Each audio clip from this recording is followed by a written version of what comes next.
என்னாச்சு? வீடு முழுக்க தேடிட்டேன், எங்கேயும் இல்ல. அவனை அரெஸ்ட் ஆகுது பண்ணியா? காரணம் இல்லாம எப்படி அரெஸ்ட் பண்ண முடியும்? ஏதாவது ஒரு எருமை காரணத்தை சொல்லி அவனை அரெஸ்ட் பண்ணு. அவனை அடிச்சு ஆகணும்னு துடிச்சிட்டு இருக்காங்க. மிஸ்டர் வீரபாண்டி, கொஞ்சம் ஸ்டேஷன் வரைக்கும் வந்துட்டு போங்க. எதுக்கு? போலீஸ் விசாரணை பண்ணணும்னு வீட்டில் வந்து கூப்பிட்டாலும் சரி, இல்லை செல்போன் மூலமாக கூப்பிட்டாலும் சரி, விசாரணைக்கு நீங்கள் போகணும்னு அவசியம் இல்லை. போலீஸ் ஏதாச்சும் பண்ணிடுவாங்கன்னு நீங்கள் பயந்து போனீங்கன்னா, இன்னைக்கு அஜித்துக்கு ஏற்பட்ட நிலைமை நாளைக்கு யாருக்கு வேணாலும் ஏற்படலாம். போலீஸ் கிட்ட இருந்து முறையான சம்மன் வந்தால் மட்டும்தான் நீங்கள் போலீஸ் ஸ்டேஷனுக்கே போகணும். அப்படி முறையான சம்மன்னா என்னன்னு தெரிஞ்சுக்கலாமா?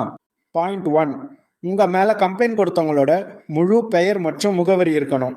உங்கள் மேலே என்னென்ன செக்ஷனில் கம்ப்ளைண்ட் பண்ணியிருக்காங்கன்ற முழு டீட்டெயில் இருக்கணும். பாயிண்ட் 3, விசாரணைக்கு சம்மன் அனுப்பிய போலீஸ் அதிகாரியோட பெயர், அவரோட பதவி, அப்புறம் காவல் நிலையத்தோட பெயர் கட்டாயம் இருக்கணும். பாயிண்ட் 4, சம்மனை யாருக்கு அனுப்புகிறாங்களோ அவங்களோட முழு பெயர் மற்றும் முகவரி கட்டாயம் இருக்கணும். பாயிண்ட் 5, விசாரணை பண்ண வேண்டிய போலீஸ் நிலையத்தோட பெயர், விசாரணை தேதி மற்றும் நேரத்தை கட்டாயம் குறிப்பிடணும்.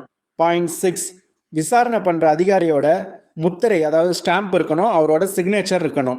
இந்த 6 விஷயங்களும் இருந்தால் தான் அந்த சம்மனே செல்லும். அந்த சம்மனை எடுத்துக்கிட்டு நீங்கள் போலீஸ் ஸ்டேஷனில் விசாரணைக்கு போகலாம்.